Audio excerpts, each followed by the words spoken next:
বুঝতেই পারছো, মাধ্যমিকের রুটিন অনুযায়ী আমাদের পরবর্তী আলোচ্য বিষয় ইংরাজি। প্রত্যেকটি সাবজেক্টের মতো ইংরাজিতেও 90 নম্বরের উত্তর আমাদের করতে হয়।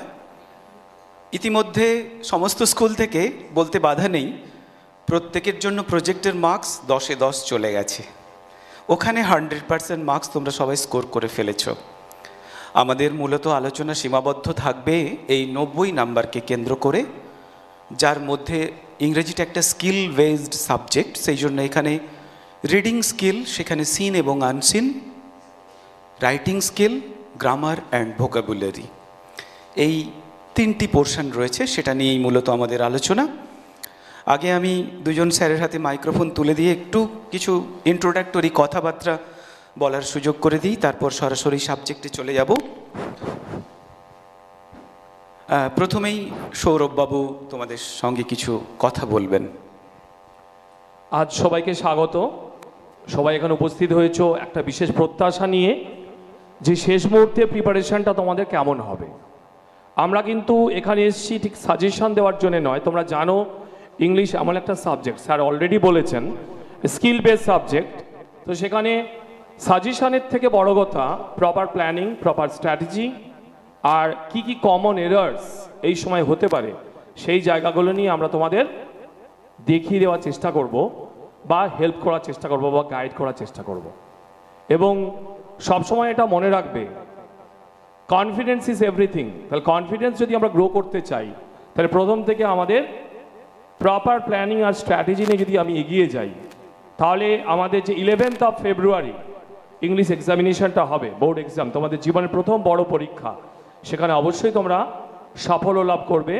আমাদের আমাদের প্ল্যানিং আমরা করেছি, আমাদের অজয়বাবু আছেন, উনি তোমাদের reading seen, reading competition seen, reading competition unseen, এইগুলোর উপরে তোমাদের গাইড করবেন।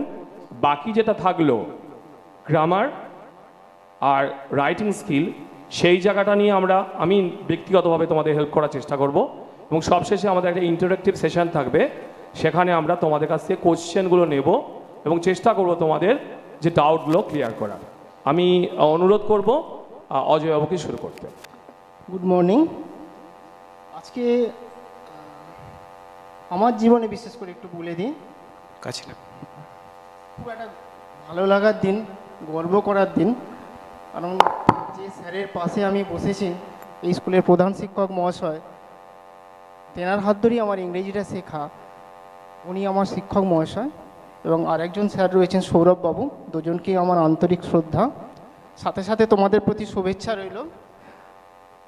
ঈশ্বরের কাছে প্রার্থনা করি তোমাদের কাঙ্ক্ষিত স্বপ্ন মাধ্যমিক পরীক্ষাটা নিয়ে যেটা রয়েছে সেটা যেন সফল হয়।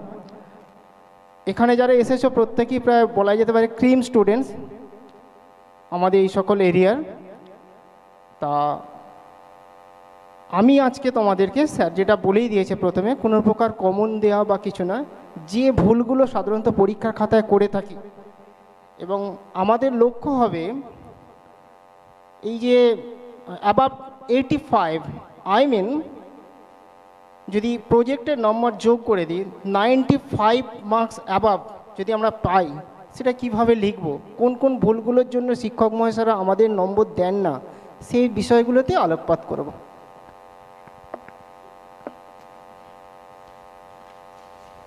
প্রথমেই বলে নিই, স্যারের আলোচনার আগে খাতাটা পাওয়ার পর আমরা আমাদের রোল নাম্বার, নাম এবং রেজিস্ট্রেশন নাম্বার প্রথম পৃষ্ঠায় লিখে নেব।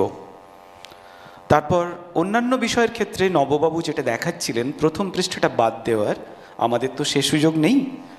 আমাদের কাছে অলরেডি কিছু জায়গা বা স্পেস প্রোভাইড করা থাকবে, সেখানেই আমাদের উত্তরটা লিখতে হবে।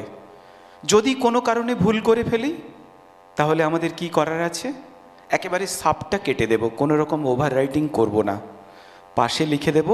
আর যদি রাইটিং স্কিলের ক্ষেত্রে অতিরিক্ত কোনো কাগজের দরকার হয়, তাহলে আমরা সেই পেজটা স্টিচ করে দেব আমাদের মূল খাতা বা কাজ খাতা যেটাকে আমরা বলি সেটার সাথে।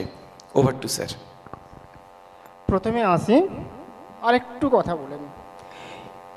একজন পরীক্ষক হিসাবে এবং একজন ইনভিজিলেটর হিসাবে এইটুকু বলা যেতে পারে, মাধ্যমিক পরীক্ষার জন্য এই যে 3 ঘন্টা সময়, আবার এদিকে কোশ্চেন পড়ার জন্য যে 15 মিনিট থাকছে, এটা এনাফ টাইম। 90% স্টুডেন্টরা দেখা যায় 2 ঘন্টা কি 2.5 ঘন্টার পর আর সেরকম কিছু লেখার নেই, কিন্তু দেখা যাচ্ছে যেটুকু তাড়াহুড়ো করে লিখে গেছে তার মধ্যে অনেক প্রকার ভুল থেকে যায়। তো আমি বলবো প্রথমে রিডিং সিন, যেটা রিডিং কম্প্রিহেনশন সিন এবং রিডিং কম্প্রিহেনশন আনসিন, এই দুটো জায়গার ক্ষেত্রে যতই জানা থাকুক, যতই সোজা পড়ুক, যাই হোক না কেন, প্রত্যেকে চেষ্টা করবে সিনের ক্ষেত্রে আধ ঘন্টা 30 মিনিটস এবং আনসিনের ক্ষেত্রে অন্তত 40 মিনিটস সময়টা ওইখানে রাখার জন্য। তোমাদের রিডিং সিনেতে দেখা যায় যে নাম্বার ডিভিশনটা এরকম থাকে, প্রথমে যেটা থাকে যে চুজ দ্য কারেক্ট অল্টারনেটিভ, এবং এই কারেক্ট অল্টারনেটিভ চয়েস সাধারণত সিনের ক্ষেত্রে প্রোজ থেকে 5টা, পোয়েম থেকে 4টে, সিন থেকে থাকলো তার মানে টোটাল 9, আর আনসিনের ক্ষেত্রে 6টা থাকে, তার মানে 6, মানে টোটাল যে মানে টিক মারতে হবে সেটা হচ্ছে 15 নম্বরের। একটা বিশেষ গুরুত্বপূর্ণ একটা দিক, একজন ভালো স্টুডেন্টদের কাছে তার লক্ষ্য হবে ওই 15 নম্বরটা একেবারে নিখুঁতভাবে নিজের পকেটে ঢুকিয়ে নেওয়া। এখানে কোনো প্রকার ভুলভ্রান্তি করার জায়গা থাকবে না। ভুলটা কোন জায়গায় হয়, মনে করো কোনো একটা কোশ্চেনের 4টে অপশান আছে, 1 2 3 4, তাতে একটা আছে সামার আছে, একটা উইন্টার আছে, কোনো একটা বি বা সি এর মধ্যে।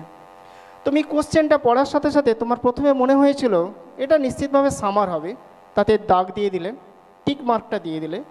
কিছুক্ষণ পরেতে তুমি যখন সুন্দরভাবে আবার সেই জায়গায় পড়ছো, তখন মনে হচ্ছে না, এটা মনে হচ্ছে উইন্টার হবে, কিংবা কোনো পাশের আওয়াজ বা কোনোভাবে তুমি প্রবক হয়ে গেলে যে না, এটা মনে হচ্ছে উইন্টারই হবে। তাহলে কি দেখাচ্ছে, ওতেও টিক মারলে, সেটাকে ক্রস করলে, আবার 4 নম্বর ঘরটাতে সেটাকেও টিক মারলে। স্যার এখনই যে কথাটা বলছিল যে ওভার রাইটিং করতে যাবে না। একজন স্টুডেন্টের মূল লক্ষ্য হবে পরীক্ষককে বিভ্রান্ত করা নয়, তাকে ফুললি স্যাটিসফাই করা। এই জায়গাটা এবং সুন্দরভাবে তার কাছে খাতাটা ফার্নিশ করা, এটা একজন স্টুডেন্টের ফার্স্ট ডিউটি। এই কথাটা সবসময় মনে রাখতে হবে। এমন কিছু লেখা থাকে না ইংরেজি পরীক্ষায়, তার জন্য তাড়াহুড়ো করে এখানে দাগ মারবো, ওখানে দাগ মারবো, এই ভুলটা করতে যাবে না। যদি ভুল হয়ে যায়, ভুল তো হতেই পারে, তাহলে কি করবে? তাহলে এক কাজ করবে, ধরো সিএরটায় দাগ মেরে দিয়েছিলে, পরে তুমি ডিএতে গিয়েছো, কিন্তু তোমার আবার মনে হচ্ছে সিটাই কারেক্ট, ওই দুটো অপশানটায় জাস্ট স্ল্যাশ দেওয়ার মতো কেটে দাও।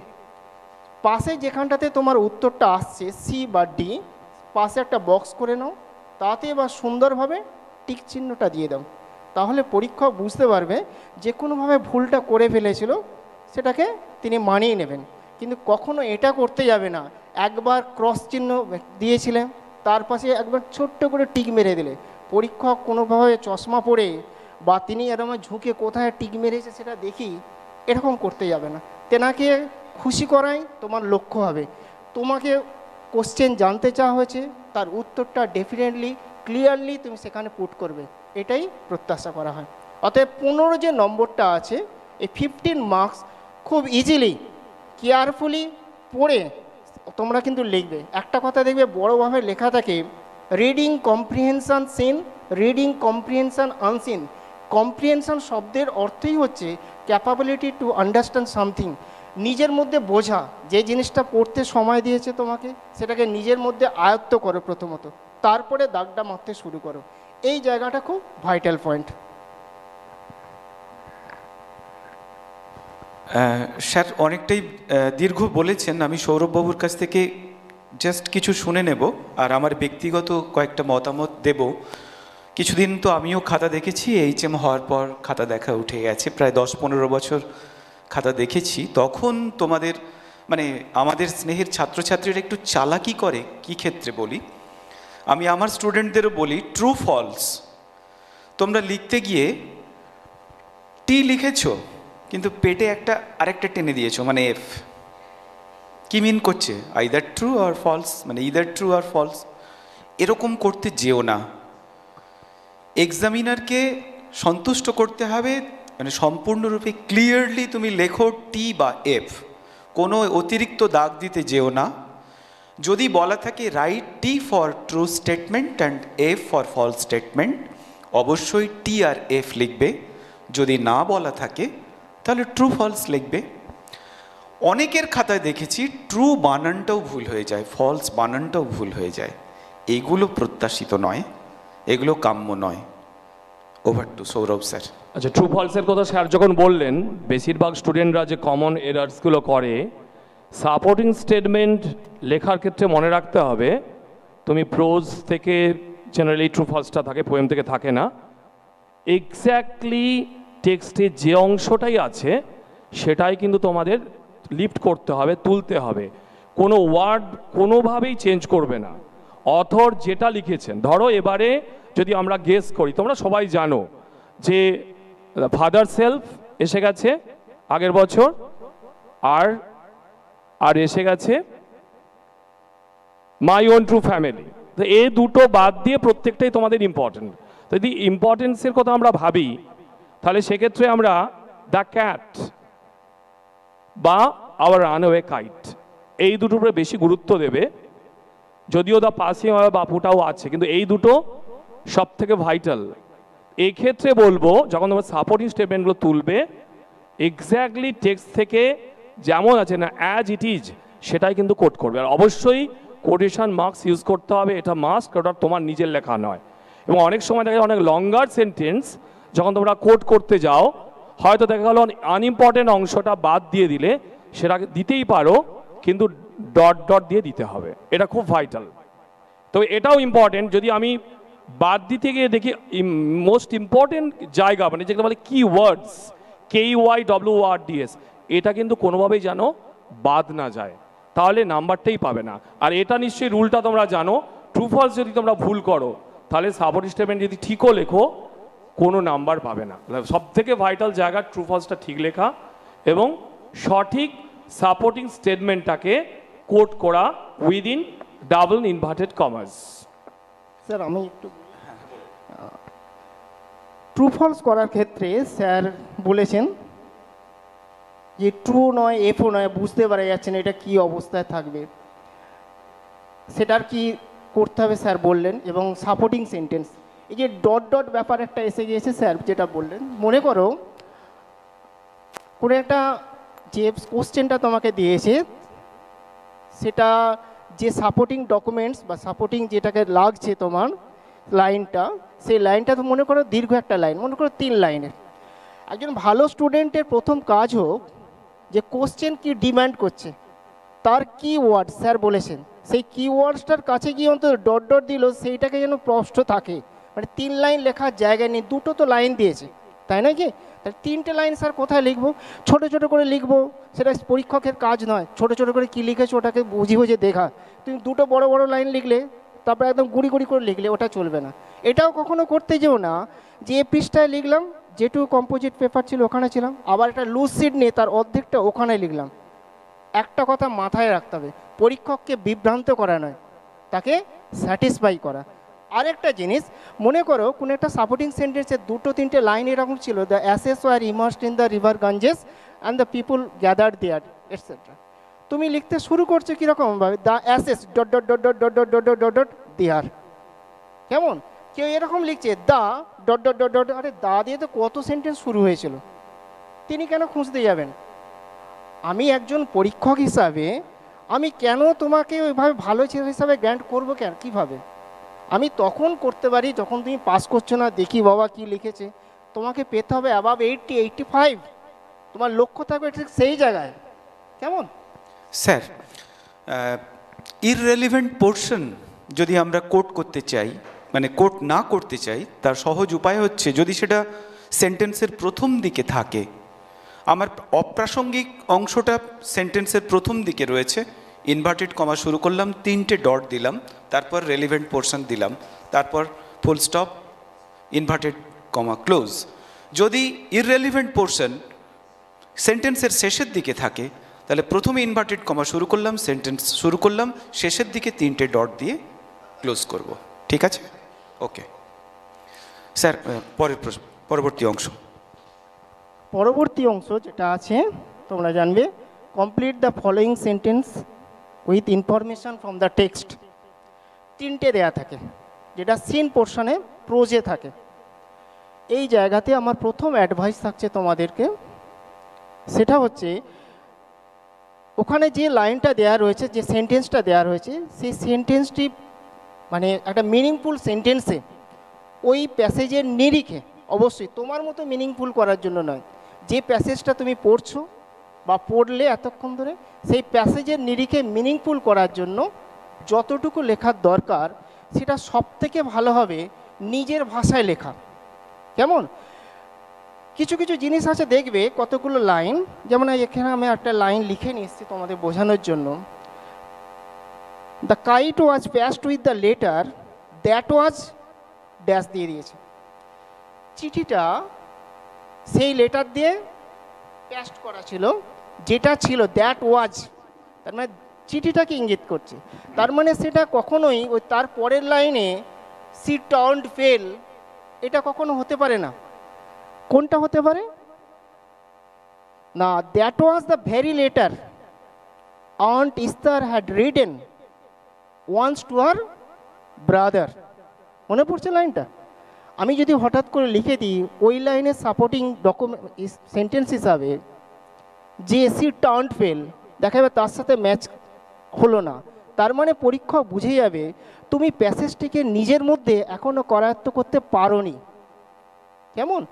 সবচেয়ে ভালো উপায়, যে সেন্টেন্সটি ইনকমপ্লিট সেন্টেন্স দিচ্ছে সেই সেন্টেন্সটিকে কমপ্লিট করার জন্য নিজের ভাষায়, কেমন, গ্রামাটিক্যাল রুল অবশ্যই ফলো করে, সেটা তো করতেই হবে, সেখানে পুট করো। কেমন? তাহলেই হবে। এতেই দেখা যাবে 3-এ 3 পাওয়া যাবে। না হলে যখনই তুমি সেন্টেন্সটাকে, এই সেন্টেন্স দিয়েছে তার মানে পরের সেন্টেন্সটা এর উত্তর হতে পারে, এই রকম যদি ভাবনা চিন্তা মাথায় থেকে থাকে তাহলে কিন্তু কখনোই 1-এ 1 পাবে না, ওক্ষেত্রে কিন্তু কিন্তু হাফ নম্বর হবে। তাহলেই বুঝতে পারছো নম্বরটা আস্তে আস্তে কমে যাবে। কিংবা ধরো যদি এরকম একটা লাইন থেকে থাকে, a huge crowd had gathered at the bank where, sorry লাইনটা উল্টো বলে ফেলেছি, the ashes were immersed in the Ganges where a huge crowd had gathered at the bank afterwards we all went back to Delhi. এই জায়গাতে complete করতে দিয়েছিল সেন্টেন্সটা এরকম, a huge crowd had gathered at the bank, প্রচুর লোক তটে এসে জড়ো হয়েছিল। তটে এসে জড়ো হয়েছিল কি দেখার জন্য? ইমার্শনটাকে দেখার জন্য। দেখো ইমার্সটা ছিল, তাহলে আমি যদি লিখতে থাকি খুব সোজা ভাষাতেই যদি লিখি, তা to see the immersion process of Gandhiji's ashes in the Ganges, তাই তো? এটুকু লিখলে হয়ে যেত নিজের ভাষায়।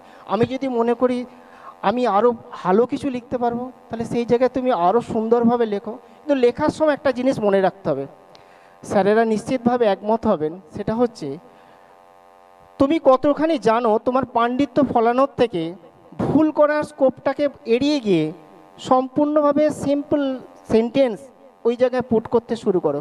বড় বড় শব্দ ব্যবহার করতে হবে, কঠিন কঠিন ওয়ার্ড ব্যবহার করতে হবে সেই জায়গায়, এরকম ভাবনা চিন্তা মাথায় রাখবে না। পরিষ্কারভাবে তুমি সেই জায়গায় তোমার যে বক্তব্যটা রয়েছে, কোশ্চেন যা ডিমান্ড করছে সেটাকে ফুলফিল করার জন্য যতখানি প্রোভাইড করতে হবে সেটাকে নিজের ভাষায় সুন্দরভাবে গুছিয়ে ওখানে লেখো, তাহলেই সম্ভবপর। 3-এ 3 মার্কস এই জায়গাতে আসবে। মনে রাখতে হবে রিডিং সিন বা আনসিনে এই একটা স্কোরিং জায়গা, যেখানে দেখে দেখে লিখে নম্বর পাওয়া যায়, যেখানে দেখে দেখে লিখে নম্বর পাওয়া যায়, এর মতো সুযোগ কোথাও নেই। অতএব 20 আর 20 40, এই 40 মার্কসটার মধ্যে কখনোই 39-এর নিচে যাবে না। যারা ভালো ছেলেমেয়ে তোমরা এখানে এসছো প্রত্যেকেই, তোমাদের লক্ষ্য থাকবে 39-এর নিচে না।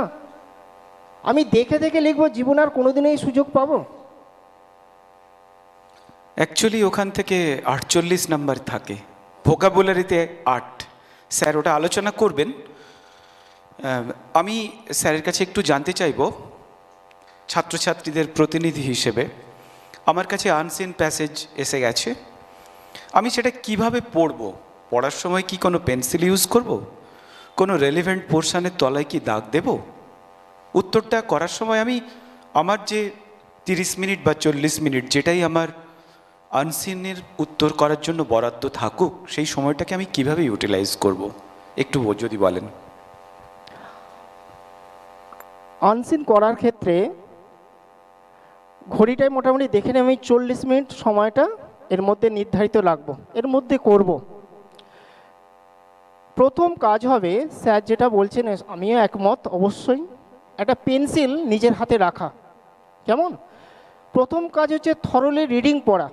তোমাকে রিডিং করতে দেয়া হয়েছে, পড়ো। প্রথম 1 বার 2 বার 3 বার অবশ্যই পড়বে, ধরে ধরে লাইন ধরে ধরে পড়বে। কেমন?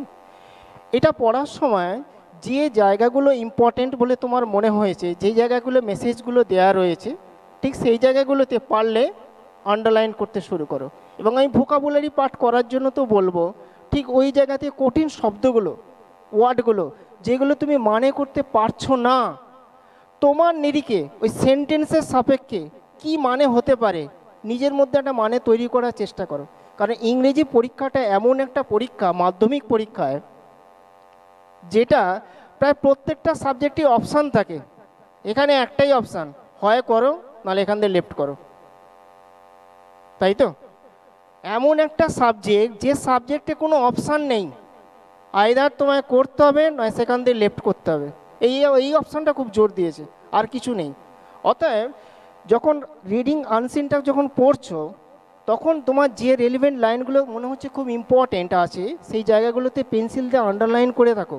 যে ওয়ার্ডটার মানে পারছো না সেই ওয়ার্ডটাকে বিশেষভাবে চিহ্নিত করো, ওই প্যাসেজের সাপেক্ষে কি বলতে চেয়েছে, তাহলে এই লাইনের সপক্ষে এর মানে কি হতে পারে। কেউ তো পুশ করবে না, তাহলে সেটা মানে তুমি তোমার মতো করে নাও। সেক্ষেত্রে তুমি টিচার, আর কেউ নয়। যিনি ইনভিজিলেটর আছে তিনি কিছু জানেন না, তুমিই জানো। কেমন? আর পাশের জন তোমার থেকে কতটা জানে সেটা তুমি তো ভালোভাবে জানো, তাহলে কেন তার উপর নির্ভরশীল হবে? আনসিনের সাথে সাথে যে রেলিভেন্ট পোর্শন ভোকাবুলারি, সেটা কিন্তু আমাদের অনেকের কাছেই মাথা ব্যথার কারণ, তাই তো? আমরা প্রশ্নোত্তরে যখন যাব তখন জেনে নেব 8 নাম্বার রয়েছে, এটা একটা ভাইটাল পোর্শন। এক্ষেত্রে আমার নিজস্ব একটা মতামত রইল, যে ওয়ার্ডগুলো তোমার মনে হচ্ছে যে কাছাকাছি, সেগুলো ধরো 4টের জায়গায় তুমি 8টা 9টা দাগ দিয়ে ফেলেছো, তুমি 2টো করতে পেরেছো আর 2টো পারছো না, তাহলে সেই 2টোর জন্য যে 2টো বেছেছো সেটা বাদ চলে গেল, আমার কাছে রইল 6টা অপশান।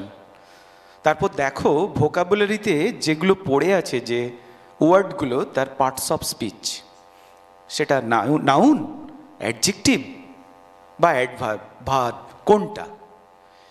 যদি ওয়ার্ডটা নাউন হয়ে থাকে তাহলে তোমার চয়ন করা 6টা শব্দ থেকে অ্যাডজেক্টিভ, অ্যাডভার্ব, ভার্ব বাদ দিয়ে দাও, হয়তো দেখবে 1টা বা 2টো পড়ে আছে।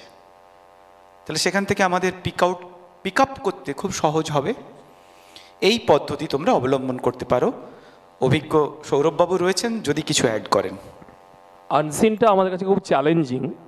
মিন the best of students have face great problems while writing the answers. তো এর অনেক রাস্তা আছে, এটা কিন্তু একদিনে হয় না। তোমরা অলরেডি প্রিপারেশন নিচ্ছ, টেস্ট পেপারগুলো সলভ করছো, তো স্যার অলরেডি যেটা বলেছেন, অ্যাটলিস্ট 2বার কিন্তু পড়তে হবে আনসিন প্যাসেজ। প্রথমবার যখন পড়ছো, পড়তে পড়তে এমসিকিউগুলো সলভ করে ফেলবে, তার সাথে ট্রু ফলসের সাপোর্টিং স্টেটমেন্টগুলোও পিক আউট করে ফেলবে। এবং অবশ্যই by using wood pencil use করে তুমি মার্কিং করো, তাহলে তোমার পক্ষে ব্যাপারটা খুব ইজি হয়ে যাবে। কারণ অনেক সময় কি আমাদের তো পেজ উল্টাতে হয়, যে ফার্স্ট পেজে 3rd পেজে হয়তো দেওয়া আছে, 4th পেজে কোশ্চেন আছে, তাহলে পেজ যেহেতু উল্টানোর সময় প্রবলেম হয় কি, সাপোর্টিং স্টেটমেন্টগুলো যখন আমরা দেবো তখন ওলট পালট হয়ে যেতে পারে। তার জন্যে অবশ্যই উড পেন্সিল দিয়ে মার্কিং করবে।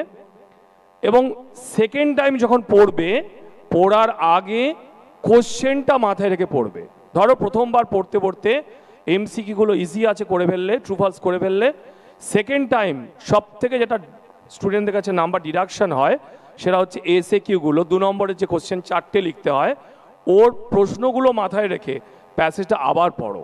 এবং পড়তে গিয়ে যেখানে রেলিভেন্ট পোর্শনগুলো আছে সেগুলো ফার্স্ট ব্র্যাকেট দিয়ে দাও, এবার ওটার উপর বেস করে অ্যান্সার লিখবে। এবং দেখবে 4টে কোশ্চেনের মধ্যে 2-3টে কোশ্চেন অলমোস্ট টেক্সট থেকে লাইন লিফট করেই লেখা যায়, হয়তো 1টা কি 2টো question you have to write in your own language, and that requires a long practice. সেই জন্যই তো এই যে বাকি সময়টা আছে তোমরা ওটাই করো। আমরা যত সহজে বললাম, ব্যাপারটা যদি কোনো প্র্যাকটিস রেগুলার না করো, ওটা পরীক্ষার হলে ওই সময়ের মধ্যে করতে পারবে না।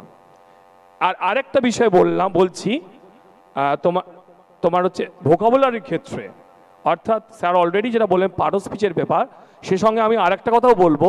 ধরো ভার্বটা কোন ফর্মে আছে, কোশ্চেনটা যদি সেকেন্ড ফর্মে থাকে তাহলে অ্যান্সারটাও সেকেন্ড ফর্মে হবে। ধরো দুটো ওয়ার্ড তুমি পাচ্ছ, তোমাদের অলরেডি এবারে টেস্টে অনেক স্কুলে এই প্রশ্নটা এসছে, এটা হাইলাইটেড, কিন্তু যদি আমি কোশ্চেনটা দেখি সেকেন্ড ফর্মে আছে তাহলে আমার অ্যান্সারটা কিন্তু হাইলাইটেডই হবে, হাইলাইট ওয়ার্ডটা লেখা যাবে না। তাহলে এটা কিন্তু ইম্পর্টেন্ট। বা কোনো একটা ভার্ব আছে তার সাথে আইএনজি যোগ আছে, তাহলে অ্যান্সারটা অবভিয়াসলি আইএনজি যোগ হবে। এবং একটা জিনিস মনে রাখতে হবে যে কোনো স্টুডেন্টের পক্ষে আনসিন প্যাসেজের প্রত্যেকটা লাইন, প্রত্যেকটা ওয়ার্ড জানা সম্ভব নয়। তাহলে একটাই রাস্তা আছে, আমরা যখন প্রত্যেকটা সেন্টেন্স পড়বো, আমরা চেনা শব্দের মাধ্যমে অচেনা শব্দের মানেটা গেস করব।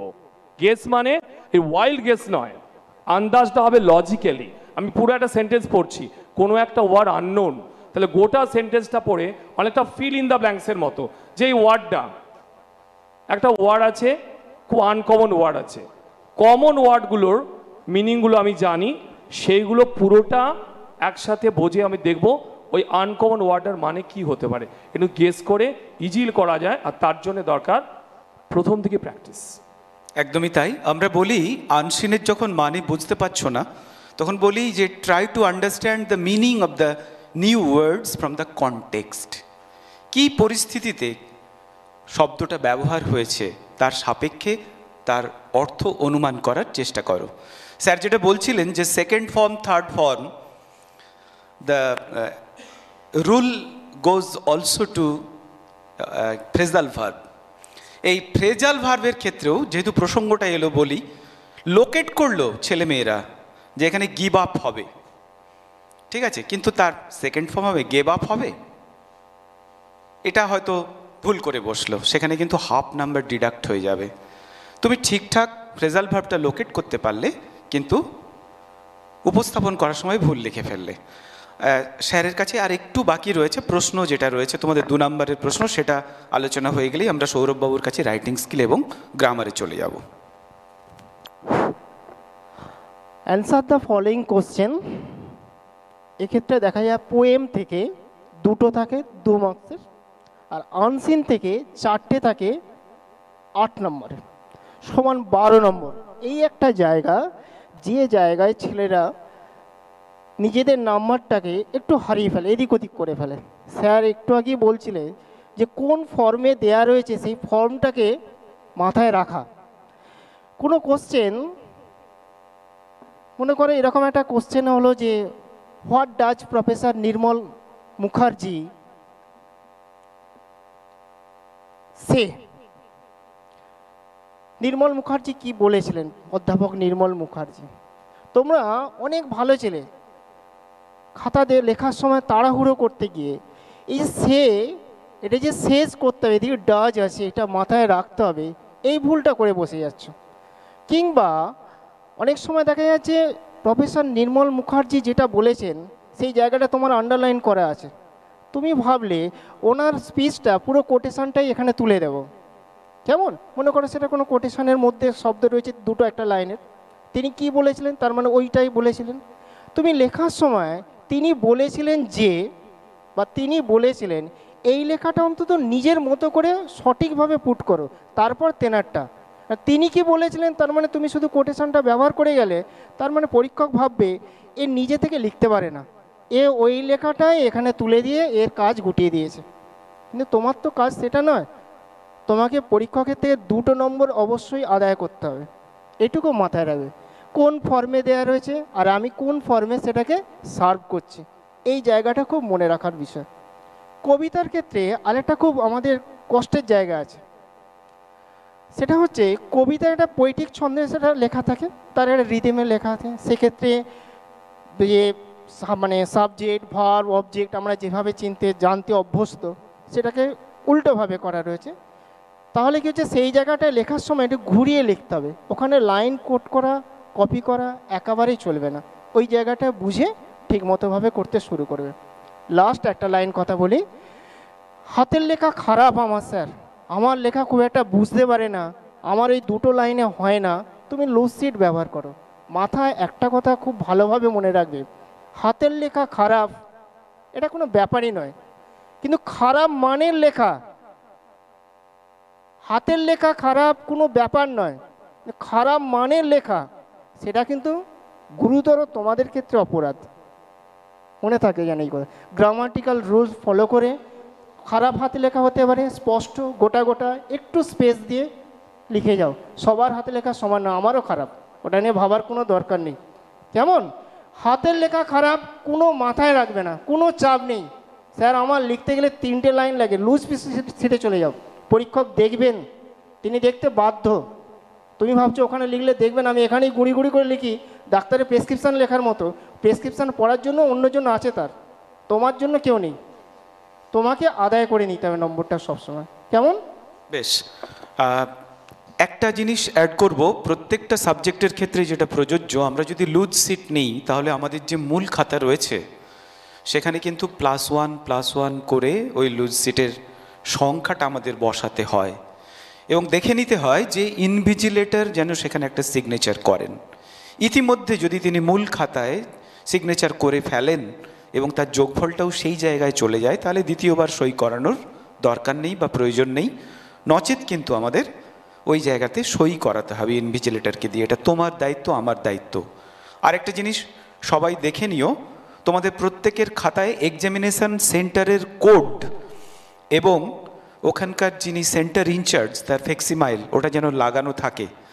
যদি কোনো কারণে গ্রুপ ডিরা এই কাজ করে থাকেন, মানুষ মাত্রই ভুল হতে পারে, তোমার খাতায় সেই এক্সামিনেশন সেন্টার কোড বা সেন্টার ইনচার্জের স্ট্যাম্প থাকলো না, তাহলে তোমার খাতাটা অবৈধ, তুমি জানতে পারছো না। এটা কিন্তু সবাই খেয়াল করো। ম্যাপ, গ্র্যাপ বা আমাদের রাইটিং স্কিলের অতিরিক্ত পৃষ্ঠা, যে জায়গাতে তুমি প্যারাগ্রাফের জায়গায় অতিরিক্ত খাতা নিচ্ছ, তাহলে সেই প্যারাগ্রাফের যেখানটা রয়েছে সেখানেই অ্যাড করো। আমি সাজেস্ট করব ম্যাপ, গ্র্যাপ এসব সব স্যারেরাই বলবেন একই কথা, খাতার মাঝে দিতে, কারণ পেছনে দিলে ওটা ছিঁড়ে যাওয়ার ভয় থাকে, হারিয়ে যাওয়ার ভয় থাকে অনেক খাতার মাঝে। কেমন? ওভার টু সৌরভ স্যার, আমরা গুরুত্বপূর্ণ আলোচনায় চলে যাব রাইটিং স্কিলের। যদিও গ্রামারটা বাকি আছে, রাইটিংটাকে আমি আগে বলছি, কারণ রাইটিংটা এমন একটা জায়গা যেটা ডিটারমাইন করে দেবে তোমরা 90% পাবে না তার কম পাবে। তো প্রথমেই যেটা বলি, রাইটিং একটা স্কিল মানে দক্ষতা। It can be achieved over the years. তার প্রথম থেকে তোমাদের যাদের রাইটিং ভালো লাগে, রাইটিং রেগুলারলি কনস্ট্যান্টলি প্র্যাকটিস করো, দেখবে তারা অবশ্যই অ্যাডভান্টেজ পাবে। তো সেটা তো অতীতের কথা, বর্তমানে আমরা কি করব। তো গতবারের যদি আমি কয়েক বছরের মাধ্যমিকের ট্রেন্ডটা যদি ফলো করি, গত বছরে report writing, accident base report writing এসেছিলো, নোটিশ রাইটিং এসেছিলো, তো আমরা এক্সপেক্ট করতে পারি ওইগুলো আসার চান্স খুবই কম, 1% বা আসবে না, এটা ধরে নিতে পারি। তো সেই ভিত্তিতে আমি শুরু করব প্যারাগ্রাফ রাইটিং দিয়ে, কারণ paragraph writing almost every year মাধ্যমিকে আসে। প্যারাগ্রাফ রাইটিংয়ের ক্ষেত্রে 3 ধরনের প্যারাগ্রাফ বিভিন্ন সময় এসেছে বা আসতে পারে। ডেসক্রিপটিভ প্যারাগ্রাফ, যেমন ইউর ফেভারিট স্পোর্টস পারসন বা the person you like most, এই ধরনের প্যারাগ্রাফগুলো জেনারেলি প্রেজেন্ট টেন্স আমরা ইউজ করি, প্রেজেন্ট পারফেক্ট বা ভ্যারিয়েশন ইউজ করতে পারি। ফলে এটা প্রথমে খুব ইম্পর্টেন্ট, প্রশ্ন পড়ার সাথে সাথে আগে ডিসাইড করো কোন টেন্সে লিখবে। দুটো টেন্স কখনো মিলিয়ে মিশিয়ে লিখবে না, যদি এক্সেপশন আছে সেটা আমরা পরে আলোচনা করব। প্যারাগ্রাফ রাইটিংয়ের প্রথম যেটা বেসিক রুল, সেটা হচ্ছে হেডিং দেওয়া। হেডিংয়ের ক্ষেত্রে কিন্তু খুব ইম্পর্টেন্ট। ধরো 3 কি 4টে শব্দ তুমি ইউজ করলে, প্রত্যেকটা শব্দের প্রথম অক্ষর ক্যাপিটাল হবে, অল ক্যাপিটালও করতে পারো, এক্সেপ্ট আর্টিকেল অ্যান্ড প্রিপোজিশন, সেগুলো স্মল আমরা ইউজ করতে পারি। নাহলে প্রথম অক্ষর প্রত্যেকটা শব্দের, যেমন my favourite sports person, MFS, এগুলো ক্যাপিটাল। অল ক্যাপিটালও করতে পারো, কিন্তু but it will consume more time, সময় বেশি যাবে। নেক্সট যেটা খুব ভাইটাল ব্যাপার, পয়েন্টগুলো দেখো। মনে রাখবে মাধ্যমিকে তোমরা এটা জানো না, আমরা এক্সামিনাররা আমাদের কাছে ব্রেকআপটা থাকে, এই যে 10 নম্বর থাকে প্রত্যেকটা রাইটিংয়ের স্কিলের জন্য বা রাইটিং আইটেমের জন্য, সেই 10-এর কিন্তু ডিভিশন থাকে। সেই ডিভিশনটা only the examiner knows that. যেমন ধরো প্যারাগ্রাফ রাইটিংয়ে, প্যারাগ্রাফে যদি নাও বলা থাকে ইন্ট্রোডাক্টরি লাইন অবশ্যই দিতে হবে, এবং প্রত্যেকটা যে পয়েন্ট 3 থেকে 4টে যদি পয়েন্ট থাকে, প্রতিটা পয়েন্টকে 2 বা 3টে সেন্টেন্সে তোমাকে ডেভেলপ করতে হবে। এবং খুব ইম্পর্টেন্ট বিষয়, আগে প্ল্যানিং করে নেওয়া, কারণ আমাদের একটা গোল্ডেন রুল আছে রাইটিংয়ের ক্ষেত্রে, থিঙ্ক অ্যান্ড দেন রাইট। আগে তুমি ভালো করে পয়েন্টগুলো খুব ভালো করে পড়ো, ভালো করে সেগুলোকে অ্যাসিমিলেট করো, আত্মস্থ করো, তারপরে তুমি লেখাটা শুরু করো। নাহলে অনেকে যেটা করো, একটু না বুঝে লিখতে শুরু করো, তারপর ভুল করে আবার কাটাকুটি করো, আবার লেখো। এটা কখনো করবে না। আরও গুরুত্বপূর্ণ বিষয়, কনক্লুশনটা অবশ্যই দেবে, কনক্লুশন যদি নাও থাকে। এবং এখানে খুব গুরুত্বপূর্ণ যেটা জিনিসে গুরুত্ব দিই আমরা এক্সামিনাররা, অর্গানাইজেশন, মানে পরপর ঠিক সাজিয়ে লিখছো কিনা, অর্থাৎ প্রপার লিঙ্কার ইউজ করা, পরপর ঠিকঠাক সাজিয়ে লেখা, এটা খুব গুরুত্বপূর্ণ। যেন মনে হয় না, খাপ ছাড়া যেন মনে না হয়। প্রত্যেকটা সেন্টেন্সের সাথে, পরের পয়েন্টের সাথে প্রত্যেক সেন্টেন্সের লিঙ্ক থাকে, এটা খুব ভাইটাল। তাহলে আমি ডেসক্রিপটিভ প্যারাগ্রাফের পাশাপাশি ন্যারেটিভ প্যারাগ্রাফ যদি বলি, যেমন ধরো your visit to a place of historical interest বা most memorable day in your life, এগুলো কিন্তু পাস্ট ইভেন্ট। অবশ্যই এখানে আমরা সিম্পল পাস্ট বা অন্য কোনো পাস্টের কোনো ভ্যারিয়েন্ট ইউজ করব, প্রেজেন্ট টেন্সে লেখা যায় না। এটা ইন্ট্রোডাকশনটা হয়তো হতে পারে, কিন্তু বেশিরভাগটাই আমরা পাস্ট টেন্সে লিখবো। আবার যদি ধরো আমরা রিফ্লেক্টিভ প্যারাগ্রাফ, কোনো কোনো বছর মাধ্যমিকে এসছে, যেমন ডিসিপ্লিন ইন স্টুডেন্ট লাইফ, অর্থাৎ কোনো একটা অ্যাবস্ট্রাক্ট আইডিয়া সম্বন্ধে, ফ্রেন্ডশিপ, এগুলো কিন্তু কখনোই পাস্ট টেন্সে হওয়ার কথা নয়, আমাদের প্রেজেন্ট ফর্মে ইউজ করতে হবে। তাহলে প্রথমত তোমাকে টেন্সটা কিন্তু ডিটারমাইন করতে হবে। আবার বারবার বলছি, be careful, don't mix past present, মেশাবে না। আর আরেকটা গুরুত্বপূর্ণ বিষয়, এটা প্রত্যেকটা রাইটিং স্কিলের ক্ষেত্রে সত্যি, বেশি নম্বর পেতে গেলে আরেকটা জিনিসকে গুরুত্ব দিতে হয়, প্রপার ইউজ অফ ওয়ার্ডস। অর্থাৎ আমি যখন কোনো একটা পার্টিকুলার রাইটিং আইটেম লিখছি, তার সাথে যেটা ম্যাচ করছে এমন কিছু কিছু ওয়ার্ড বা এক্সপ্রেশন যদি আমরা ইউজ করতে পারি, আমরা ইডিয়মস যদি ইউজ করতে পারি, আমি বলছি একটু পরে কিভাবে ব্যাপারটা করবে, তাহলে কিন্তু আমরা বেশি মার্কস পাওয়ার আশা করতেই পারি। এবার আমি চলে যাচ্ছি, এরপরে আমার সময় কম আছে, খুব ডিটেলসে জায়গা নেই। লেটার রাইটিং, লেটার রাইটিং প্রতি বছর মাধ্যমিকে আসে। গত বছর পার্সোনাল লেটার এসেছিল, তাহলে আমরা ধরে নিতে পারি যে এবারে চান্সেস হচ্ছে বেশি অফিসিয়াল লেটার বা ফর্মাল লেটার আসার। তো সেক্ষেত্রে 3 ধরনের ফর্মাল লেটার আমরা প্র্যাকটিস করে যাব। লেটার টু দ্য এডিটর, সেখানে সবথেকে গুরুত্বপূর্ণ বিষয় ফর্ম, অর্থাৎ প্রথমে আগে আমরা টু দ্য এডিটর দিয়ে শুরু করি, যেটাকে আমরা বলি হেডিং, এটাকে আমরা হেডিংই বলি, টেকনিক্যালি আমাকে হেডিং বলি। তারপর হচ্ছে সম্বোধন, গ্রিটিং, স্যার বলে সম্বোধন করব, মাঝামাঝি জায়গায় সাবজেক্ট দেব, সাবজেক্টটা কিন্তু খুব ছোট হবে, খুব লঙ্গার সেন্টেন্স ইউজ করব না।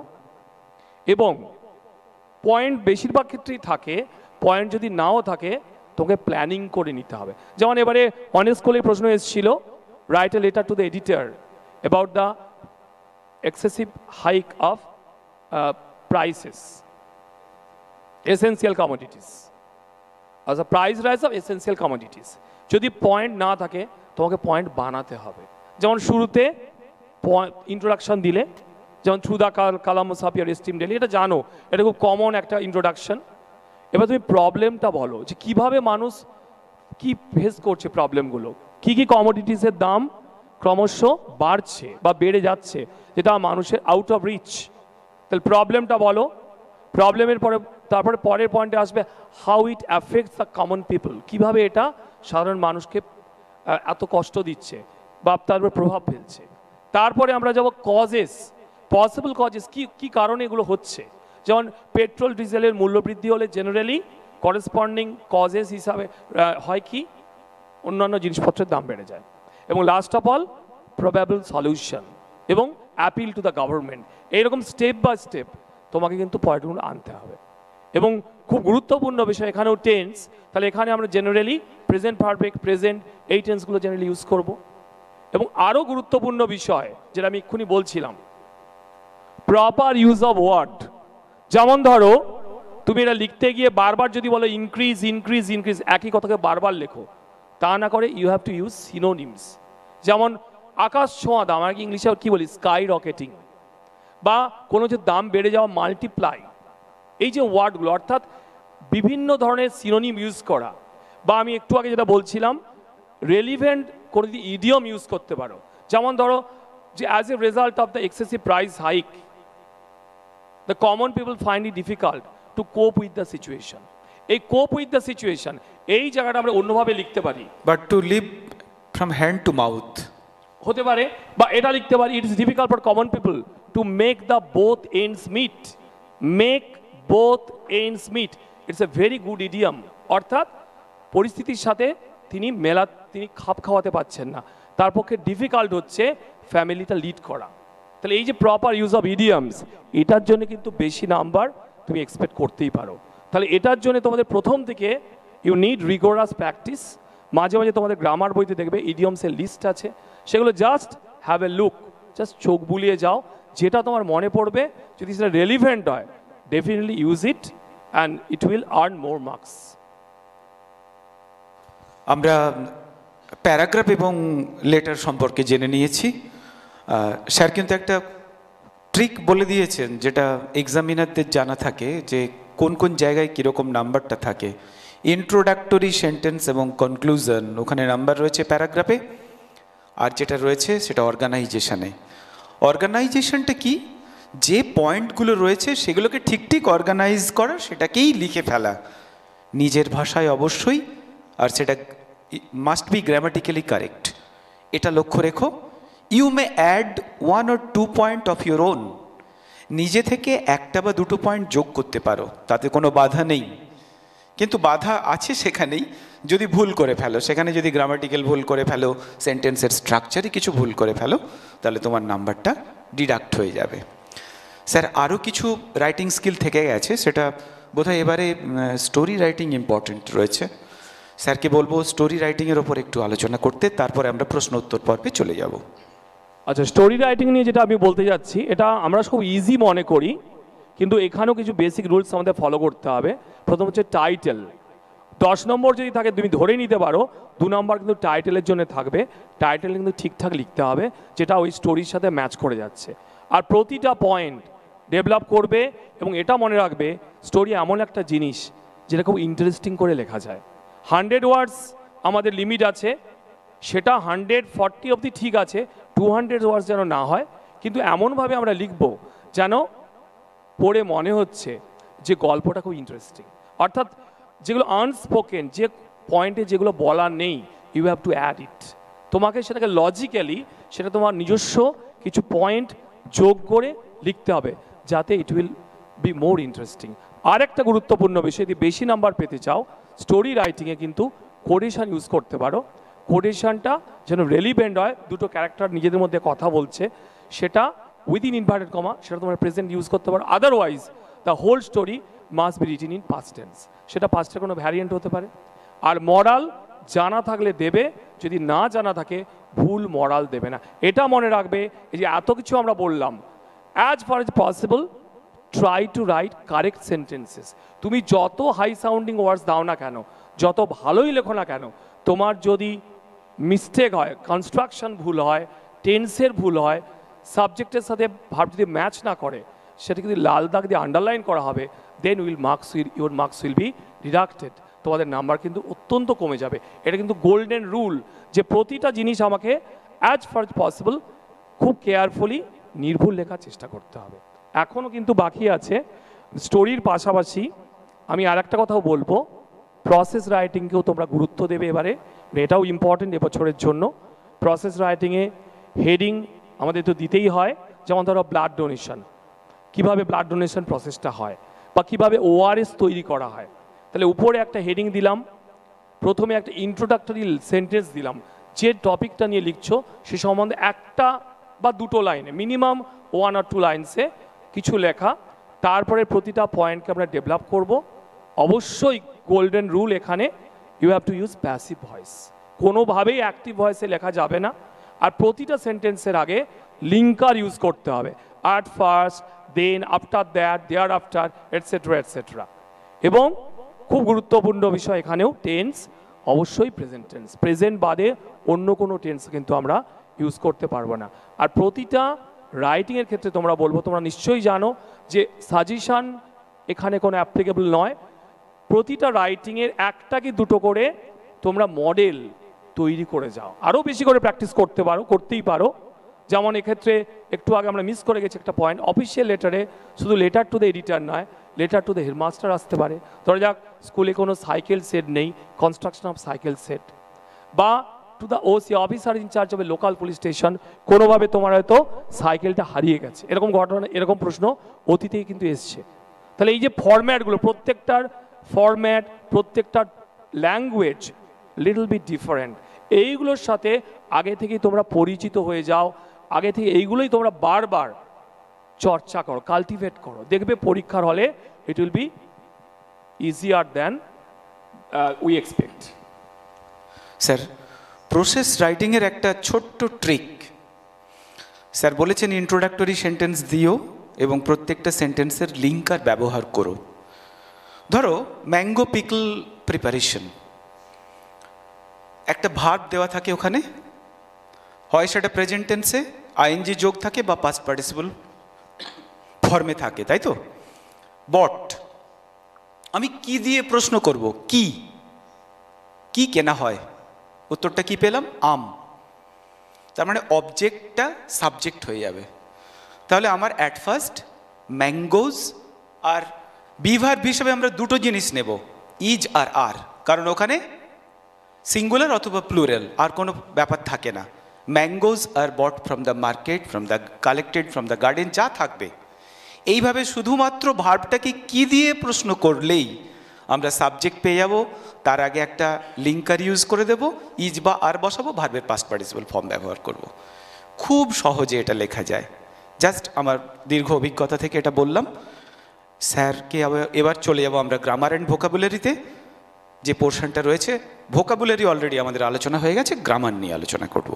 গ্রামার কিন্তু ভীষণ স্কোরিং, তোমরা জানো 12 মার্কস এখানে থাকবে, 4টে আইটেম থাকে। প্রথমেই থাকবে ভার্ব ফর্ম উইথ অপশানস, 3টে করে অপশান। সঠিক অপশানটা আমরা লিখতেও পারি বা আন্ডারলাইনও করতে পারি, শূন্যস্থানে বেটার হবে লিখে দেওয়া। তো এখানে মনে রাখবে একটা জিনিস, এটা একটা ছোট্ট প্যাসেজের মতো। তাহলে পুরো প্যাসেজটা তোমরা পড়ে আগে মিনিংটা বের করার চেষ্টা করো। যখনই তোমার মিনিংটা বুঝে যাবে, বুঝতে পারবে এটা কোন টেন্সে আছে। হতে পারে এটা মিশিয়েও থাকতে পারে পাস্ট আর প্রেজেন্ট। তাহলে অ্যাকর্ডিং টু মিনিং তোমাকে বুঝে নিতে হবে যে আমি কোন টেন্সে এটা লিখবো। আবার টেন্সের মধ্যে তোমাকে দেখতে হবে সাবজেক্ট কোন পার্সন কোন নাম্বারে আছে, সেইভাবে আমরা লিখবো। এবং আরেকটা খুব ভাইটাল জিনিস, ভয়েস। অনেক কিছু কিছু সেন্টেন্স অ্যাক্টিভে থাকতে পারে, দু একটা পার্ট প্যাসিভে থাকতে পারে। 3টে যে শূন্যস্থান থাকবে, এই জিনিসগুলো যদি মনে রাখতে পারো, তাহলে দেখবে ভার্ব ফর্মের অ্যান্সারটা তোমার ডিফিকাল্ট মনে হচ্ছে না।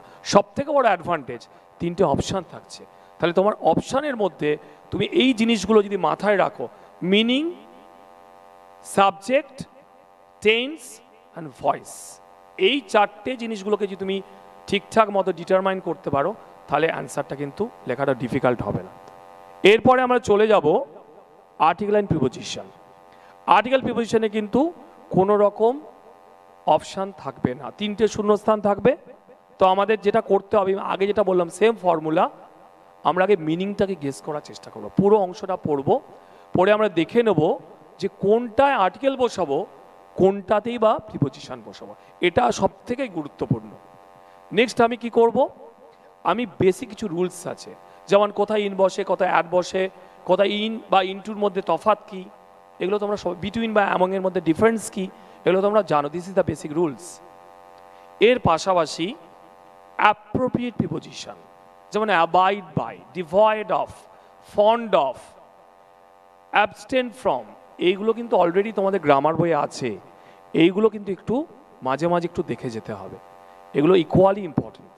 তাহলে meaning, basic rules and appropriate preposition, এই 3টে পয়েন্ট যদি মাথায় রেখে আমরা চেষ্টা করি, ডেফিনেটলি আমরা কিন্তু নির্ভুল লেখার সম্ভাবনা আমাদের আছে এবং আমরা সেটা পারবো। এই জন্যে তোমাদের এখন থেকে কিন্তু যেগুলো বললাম তোমরা অলরেডি প্রিপারেশন নিচ্ছ, প্র্যাকটিস করছো, টেস্ট পেপারগুলো এইভাবে তোমরা এই অ্যাপ্রোচ নিয়ে এগিয়ে যাও। এরপরে যেটা আমরা যাব ডু অ্যাজ ডাইরেক্টেড, সেখানেও 3 নম্বর থাকবে। কি থাকবে এখানে? Narration change, voice change almost compulsory. প্রতি বছর যদি তোমরা কোশ্চেনগুলো অ্যানালাইজ করো, এই দুটো থেকে প্রশ্ন এবারেও দেবে, narration change, voice change. Narration চেঞ্জের ক্ষেত্রে যেটা আমি বলবো, 5 রকমের যে সেন্টেন্স, তার মধ্যে আলাদা করে যেগুলো ভুল হয়, অবজেক্টিভ সেন্টেন্সে আমরা অনেক সময় অবজেক্ট ইউজ করি, অবজেক্ট ইউজ করা যাবে না। যেমন ধরো থাক, the old man said to me may God bless you. তাহলে কখনোই আমরা বলবো না the old man prayed to me, there will be no object, ওইটা সাবজেক্ট হয়ে যাবে। The old man prayed that God might bless me, তাহলে there will be no object. Basic rules, এইগুলো কিন্তু যেন ভুল না হয়। ইভিন ইম্পারেটিভ সেন্টেন্সে লেট ইম্পারেটিভ একটা আছে, যেমন লেট আস গো, লেট মি গো, এই দুটোর মধ্যে ডিফারেন্স, এগুলো কিন্তু দেখে নিতে হবে। আমি খুব ডিটেলসে যাচ্ছি না, because our time is limited. Voice চেঞ্জের ক্ষেত্রে দেখবো আমরা 3 ধরনের সেন্টেন্স, অ্যাসার্টিভ, ইন্টারেটিভ, ইম্পারেটিভ, 3 রকমই আমরা প্র্যাকটিস করে যাব। যদিও মাধ্যমিকে কয়েক বছর ধরে খুব ডিফিকাল্ট কোশ্চেন আসছে না গ্রামারে, তবুও বলবো জাস্ট দেখে রাখো। ন্যারেশন, ভয়েস বাদে আমরা কি দেখব? জয়নিং। কোশ্চেনটার ইনস্ট্রাকশনটা পড়বো ভালো করে, join into a single sentence না join into a simple sentence, বা join using an adverbial clause. তাহলে প্রপার ইনস্ট্রাকশন অনুযায়ী যদি আমরা লিখি, তাহলে কিন্তু আমরা কোনো নাম্বারই আমাদের বাদ যাবে না। কারণ সিঙ্গল সেন্টেন্স মানে সেটা সিম্পল হতে পারে, কমপ্লেক্স হতে পারে, কম্পাউন্ডও হতে পারে। তাহলে read the instruction very carefully. এর পাশাপাশি ট্রান্সফরমেশন অফ সেন্টেন্স, যার মধ্যে affirmative, negative, interrogative, assertive, degree change, part of স্পিচের চেঞ্জ, এইগুলো কিন্তু রেগুলার প্র্যাকটিস করে যাও। এটা শুধুমাত্র মাধ্যমিকের জন্য নয়, তোমাদের যখন 11-12-এও যাবে, গ্রামার কিন্তু এগুলোই থাকবে, এই ধরনের গ্রামারই থাকবে। আর last of all, phrasal verb. Phrasal verb already sir বলেছেন, আমাদের সঞ্চালক মহাশয় অলরেডি বলেছেন, খুব ভাইটাল জিনিস হচ্ছে আমরা দেখব যে আন্ডারলাইন যে ভার্বটা, সেটা ভার্বের কোন ফর্মে আছে। যদি দেখা যায় the headmaster distributed the prices among the students, তাহলে ডিস্ট্রিবিউটেড সেকেন্ড ফর্ম, তাহলে অবশ্যই আমরা গিভ অ্যাওয়ে লিখবো না, গেভ অ্যাওয়ে লিখবো। এবং কিভাবে তোমরা প্রিপারেশন নেবে তোমরা অলরেডি নিচ্ছ। গিভ অ্যাওয়ে, ডিস্ট্রিবিউট, বিতরণ করা, এই 3টে জিনিস একসাথে মাথায় রাখতে হবে। অ্যাটলিস্ট 45 to 50 ফ্রেজাল ভার্বস, যেগুলো টেস্ট পেপারে বারবার আসছে, তোমরা সলভ করতে গেলেই দেখতে পারে বারবার তৈরি করে যাও, এটা কিন্তু একদম নিশ্চিত নাম্বার পাওয়া যায়। আমরা ছাত্রছাত্রীদের কাছ থেকে প্রশ্ন নিয়ে নেব, তার আগে একটা শুধু যোগ করব। ইম্পারেটিভ সেন্টেন্সের ভয়েস চেঞ্জের ক্ষেত্রে ধরো ওপেন দ্য ডোর, আর ওপেন দ্য ডোর প্লিজ, যদি প্লিজ থাকে তখনই ইউ আর রিকোয়েস্টেড টু এটা ব্যবহার করবে, otherwise let the door be opened. এটা আমরা সবাই জানি, তবু আমাদের কিছু সময় ভুল হয়ে যায়, তাই না? ওভার টু স্টুডেন্টস, কারো কিছু প্রশ্ন থাকলে তোমরা চটপট একটু আমাদের প্রশ্ন করে দাও। এরপরে আমরা অঙ্ক বিষয়ে চলে যাব, গণিত। নব স্যার কি আছেন? নববাবু আছেন? ছাত্রছাত্রীদের বলবো যদি কোনো প্রশ্ন থাকে যাও। শুভম। স্যার, অফিসিয়াল রাইটিংয়ের কনক্লুশনের শেষে যখন থ্যাঙ্কিং ইউটা লিখবো, তখন সেটা কি বাঁ দিকে লিখবো না মাঝখানে লিখবো না একেবারে ডান দিকে লিখবো? ওরা মাঝখানে লিখতে হবে, থ্যাংক ইউটা মাঝখানে লিখতে হবে। আর খুব ইম্পর্টেন্ট জিনিস, একটা ভালো কথা বললো, আমরা কিন্তু অফিসিয়াল লেটারে একটা জিনিস মনে রাখবে, হেড স্যারের ক্ষেত্রে আমরা যখন লিভ টেকিং করব, সাবস্ক্রিপশন যেটাকে বলে, ইয়োর্স ওবিডিয়েন্টলি, ইয়োর নয় ইয়োর্স। আর অন্য ক্ষেত্রে আমরা ইয়োর্স ফেথফুলি বা ইয়োর্স সিনসিয়ারলি লিখতে পারি। এইটা কিন্তু খুব ভালো করে মাথায় রাখবে। আর মাঝামাঝি জায়গায় থ্যাংকিং ইউ লিখে তারপরে ডান দিকে যদি হেড স্যারের ক্ষেত্রে yours obediently, otherwise yours faithfully. একটা জিনিস অ্যাড করব, অনেক গ্রামারিয়ানরা বলছেন যে thanking you itself is an incomplete sentence, সেই জন্য ইয়োর্স ফেথফুলির আগে আইদার আই রিমেন অথবা আই অ্যাম ওপরে দিয়ে কমা তারপর ইয়োর্স ফেথফুলি লিখতে বলছেন। যদি আমি থ্যাঙ্কিং ইউ লিখতে চাই তাহলে আই অ্যাম অথবা আই রিমেন কমা তারপর ইয়োর্স ফেথফুলি, মানে ঠিক ইয়োর্স ফেথফুলির ওপরটাতে। ঠিক আছে, আর কিছু প্রশ্ন? আর স্যার ডেট অ্যান্ড প্লেস, মানে আগে ডেট লিখবো না পরে ডেট লিখবো? ডেটের ক্ষেত্রে তুমি পরীক্ষার ডেটটাই লিখবে। ডেট জানতে চাইছো তো? না না, ও বলছে যে ডেটটা ওপরে না প্লেসটা ওপরে। এই আচ্ছা আচ্ছা, হ্যাঁ, তাহলে যেটা বলি অফিসিয়াল লেটার যেটা সিস্টেম, বাঁ দিকে নিচে প্রথমে আগে প্লেস তারপরে ডেট, আগে প্লেস তার নিচে ডেট, নিচে বাঁ দিকে। না অফিসিয়াল লেটার তাই তো করা, আগে তো প্লেস। আচ্ছা ঠিক আছে, এটা করা যায়। ওকে, আরও কিছু কারো প্রশ্ন থাকলে আছে?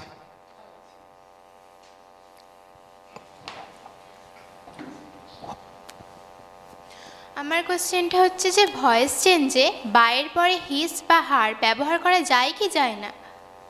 আরেকবার বলো। বায়ের পরে হিস বা হার জিজ্ঞাসা করা লেখা কি যায়? স্যার, বাই হিম বা বাই হার এইটা লেখা যেতে পারে। যদি সেরকম সাবজেক্ট হি বা সি হয় তাই তো লিখতে হবে, কোনো সমস্যা নেই। পজিটিভ ফর্ম ইউজ করতে হবে আর কি, এটাই ব্যাপার। আর কারোর কোনো প্রশ্ন ওখানে? স্যার রাইটিং স্কিলে স্পেলিং মিস্টেক কতটা এফেক্ট পড়ে? ভীষণ এফেক্ট করে। তোমাদের যদি মাধ্যমিকে যখন তোমরা প্রথম পেজটা পাবে ইংলিশ কোশ্চেন পেপার, সেটাই অ্যান্সার পেপার, ফার্স্ট পেজে অলরেডি লেখা আছে কি কি কারণে তোমাদের মার্কস ডিডাকশন হবে। তোমাদের প্রথমেই আছে ব্যাড হ্যান্ড রাইটিং, অর্থাৎ খারাপ হাতের লেখা, অলরেডি স্যার বলেছেন, অজয়বাবু বলেছেন অলরেডি। সেকেন্ডে আছে আনটাইডিনেস, অপরিচ্ছন্নতা অর্থাৎ ওভার রাইটিং। আর লাস্টেটা আছে স্পেলিং মিস্টেক। স্পেলিং মিস্টেক কিন্তু এই ল্যাঙ্গুয়েজ সাবজেক্ট, স্পেলিং মিস্টেকের ক্ষেত্রে বেশি করে কেয়ারফুল হতে হবে। তার জন্য কিন্তু মার্কস ডিডাকশন অনেক বেশি হতে পারে। তুমি যত ভালোই লেখো, যদি স্পেলিং মিস্টেক করো অনেক ক্ষেত্রেই নাম্বার কমে যাবে।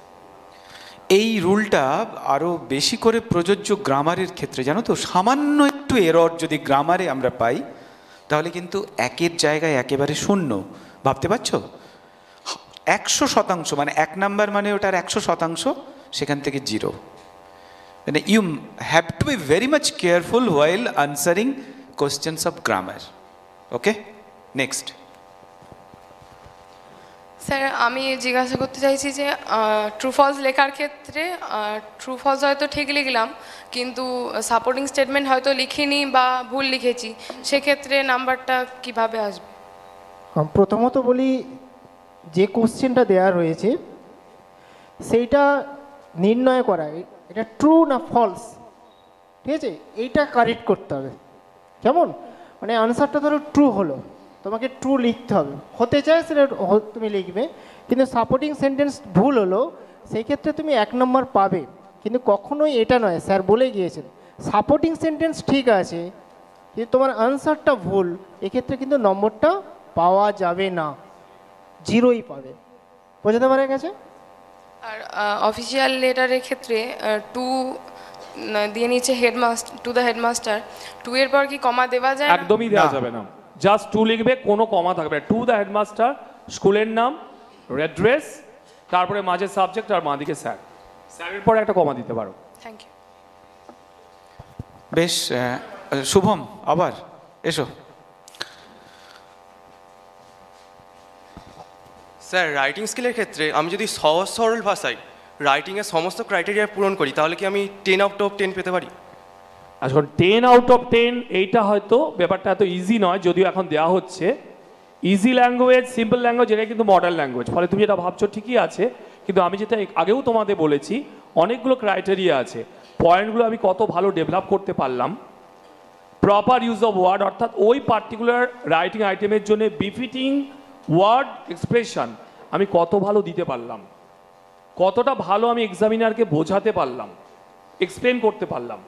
এবং অর্গানাইজেশন, যেটা আগেই বলেছি অলরেডি, ঠিকঠাক যে সাজিয়ে লেখা, এগুলো যদি তুমি ঠিকঠাক স্যাটিসফাই করতে পারো, অ্যাটলিস্ট 9 তো পাবেই। এবার 10 আউট অফ 10 এটা খুব এক্সেপশনাল লেখা হলেই সাধারণত দেওয়া হয়। আর স্যার একদমই, 1 মিনিট। স্যারের সঙ্গে আমি একমত। প্রত্যেকটা পয়েন্ট তুমি ঠিকঠাক লিখেছো। তোমার রেজিস্টার বলে একটা কথা রয়েছে, মানে সঠিক ওয়ার্ডটা তুমি চয়ন করতে পেরেছো, কোনো গ্রামাটিক্যাল এরর নেই। আমি যদি এক্সামিনার হই আমি 100% নাম্বার দেব।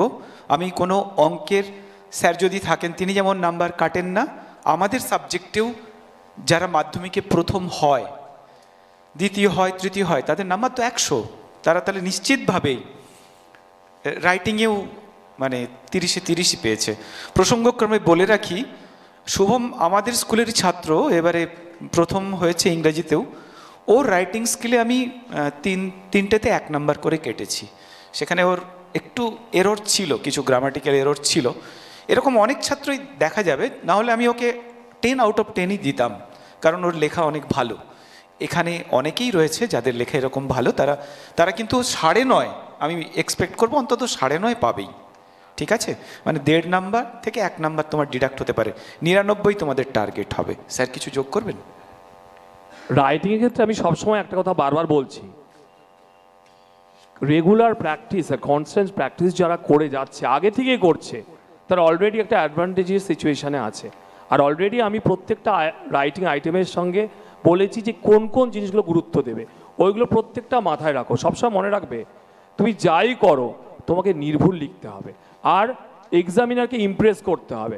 আর পয়েন্ট কিন্তু কোনো পয়েন্ট যেন মিস না হয়, অর্থাৎ প্যারাগ্রাফ রাইটিংয়ে যে পয়েন্টস থাকে, কোনো পয়েন্ট যদি বাদ দাও তাহলে অলরেডি ধরে রাখো তোমার 2-3 নাম্বার ওখানে কিন্তু ডিডাক্টেড হয়ে গেল।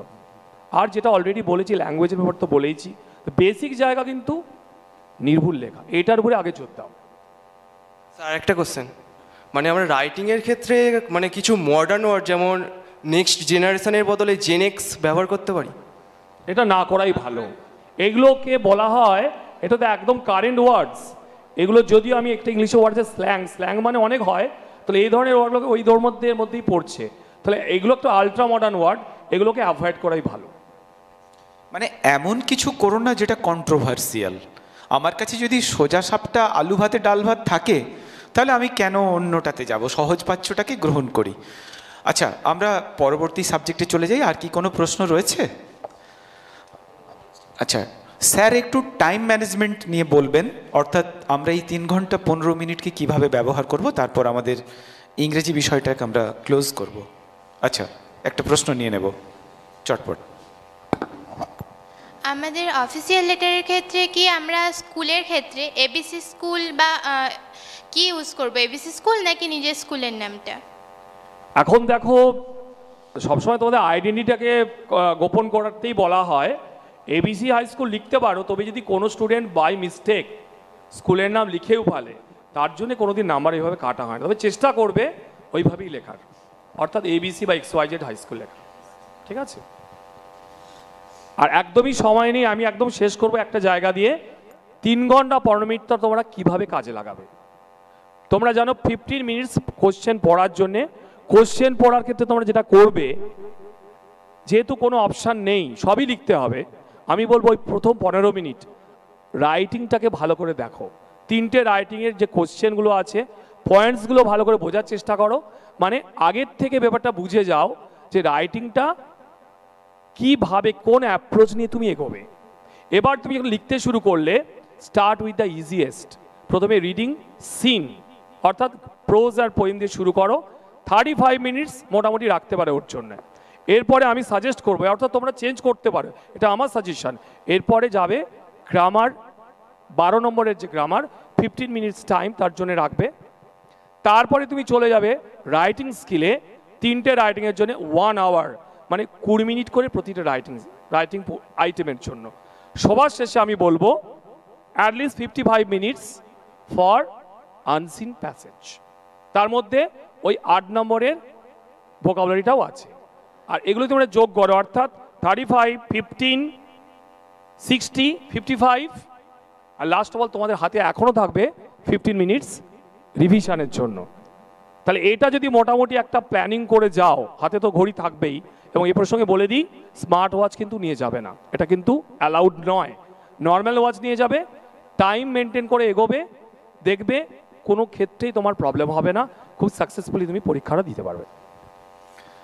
আজকের অনুষ্ঠান আমরা লাইভ ইউটিউব চ্যানেল কম্পন দাসে দেখতে পাচ্ছি, কিন্তু এই অনুষ্ঠানেরই প্রত্যেকটা বিষয়ের টুকরো টুকরো অংশ যদি আমি আবার রিপিট করতে চাই, রিটেলিকাস্ট, এটা সবসময় ইউটিউব চ্যানেলে লোড থাকবে, আপলোড করা থাকবে, তোমরা সার্চ করে দেখে নিতে পারো, বাংলা, ইংরেজি, অঙ্ক এইভাবে, কেমন?